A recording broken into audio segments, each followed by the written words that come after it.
Hello students, we're going to take a tour of the history of environmental perspectives in the U.S. So I'm giving you the brief version of pages S6 through S10 at the end of our textbook. So you should take notes on a separate piece of paper and you should call it History of Environmental Perspectives in the U.S. So let's start with colonial times, periods of abundance, much lumber available. However, by the 1890s many of the forests were being depleted.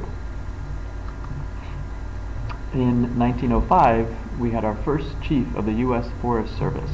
So this is a new thing, and he says, conservation means the wise use of the earth and its resources for the lasting good of men, and of course for our country. His name is Gifford Pinchot. One of his contemporaries was John Muir. He says, everybody needs beauty as well as bread, places to play in and pray in, where nature may heal and give strength to body and soul.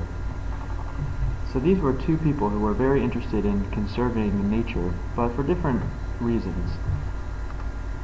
So we say that Roosevelt and Pinchot, so Roosevelt being Teddy Roosevelt, our president, we say they were conservationists who wanted to manage forests for long-term resources.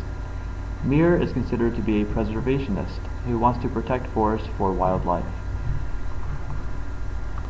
Now you should be taking notes on these points. Continuing on, whose influence do you think is felt more strongly today, Muir or Pinchot? So pause the video, take a moment and write down what you think. Okay, so now we're looking at the 1900s. For each of these periods, I want you to write down some environmental laws that I'm identifying for you.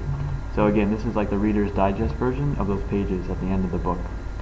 So Yellowstone Park became the first national protected land in 1891, and that's in Wyoming. And the National Forest Service was established in 1905, as we mentioned.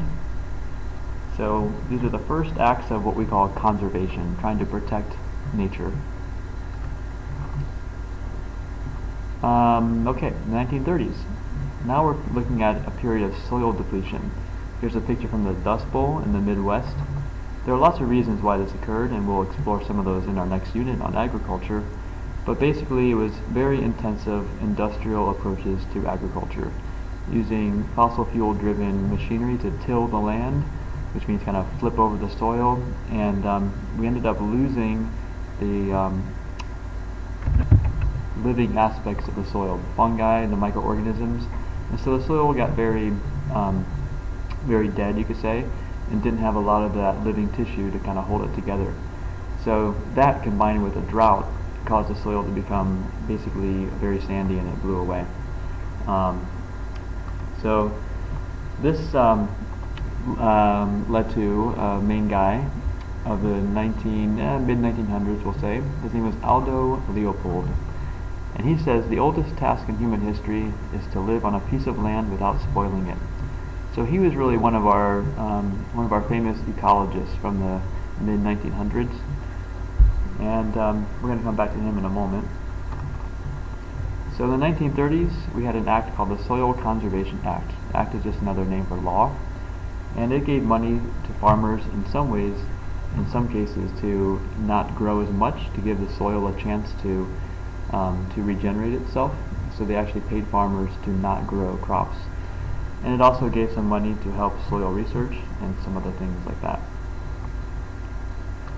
Okay, now we're going to jump forward to the 1960s and 70s. This is a period that we associate with a discovery that pollution was becoming a large problem in our environment.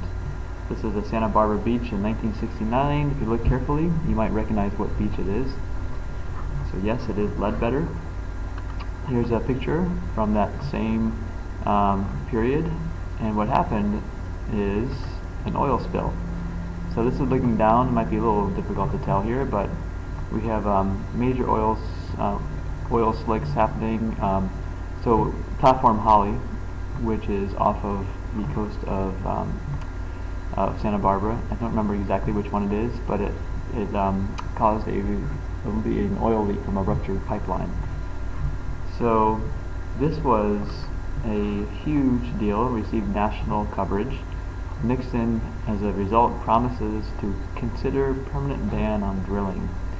If you look at the date, March 22nd, 1969, and a lot of people in Santa Barbara, we love our beautiful, beautiful city. A lot of people, especially people at UCSB, said we need to do something about this. And so that was the birth of one of the first, actually the first, environmental studies program in the U.S. There are other cases, however, of pollution around this time. One is the increased use of DDT. Here we see it being sprayed at Jones Beach, Long Island, New York, to control mosquitoes. So we had no concept that these chemicals were going to be hazardous and toxic. Here it is being sprayed on crops to kill pests. Now a reporter, she's sometimes referred to as a biologist, but she was primarily a reporter. Her name is Rachel Carson. She started making, as one of her reporting, she started looking into this problem of birds dying off. And she found out that DDT was the suspect. What happens is DDT interferes with calcium metabolism and the female bird's ability to produce strong eggshells. So the eggs are now not strong enough to survive all the way until the bird is ready to hatch. So the bird ends up hatching basically prematurely and dies. And as you can imagine, this leads to fewer bird births, resulting in springs where you don't hear the birds as much, so silent springs. And here's another example yet of pollution. That Cuyahoga River in Cleveland actually caught on fire, and actually happened twice, from primarily oil pollution. And around this time we also discovered that forests were dying from acid rain, from the sulfur oxides being given off by burning coal. If you've ever seen the original Lorax from the early 1970s, there are many references to these things throughout the film, and perhaps we'll watch it sometime in class. At the same time, 1968 was the first time we ever saw the Earth rising over the horizon, in this case the horizon of the moon. And that was a big deal. That made people see Earth for the first time as a floating jewel, if you will, and really kind of gave us a much larger global perspective on things. So some laws you do need to know here. The Clean Water Act of 1972 set requirements on how much pollution can be introduced into waters from industry. The Clean Air Act controlled how much pollution can be put in by industry. By industry I mean manufacturing facilities or electric power plants.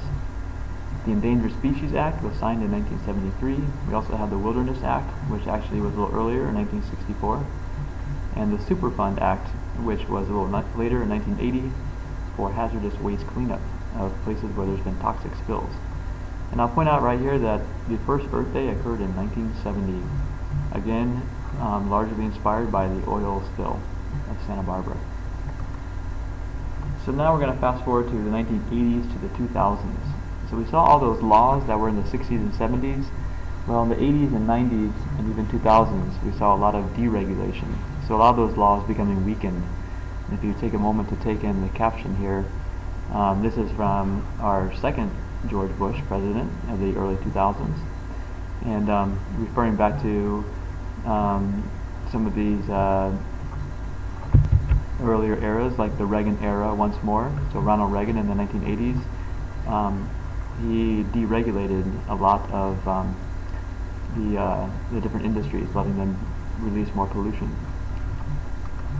Some other things in the 1980s here.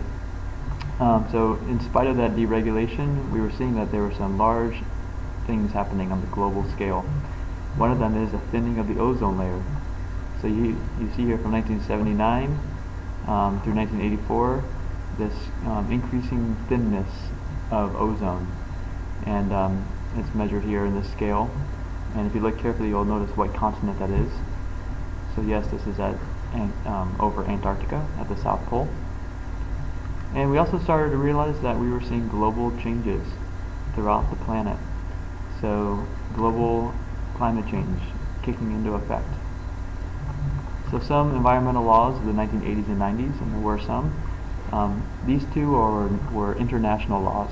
The Montreal Protocol banned ozone-depleting chemicals in 1987, And the Kyoto Protocol reduced emissions of greenhouse gases to slow climate change, and that was in 1997. So do please be taking a note of these. And then we have environmental laws of Obama. So a couple things that he did during his 8-year tenure was he has helped the EPA to establish the Clean Power Act, which limited CO2 emissions from electric power plants. And really up to this time, CO2 was not really seen as a pollutant because it's not necessarily toxic. But as we know, as a greenhouse gas, it seems to be making our Earth less habitable. So that happened. Oops.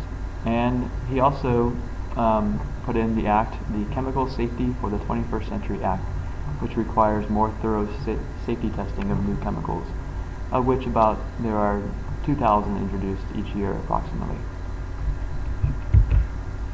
So that's kind of a recap of a little history of the U.S. as far as some key environmental things go.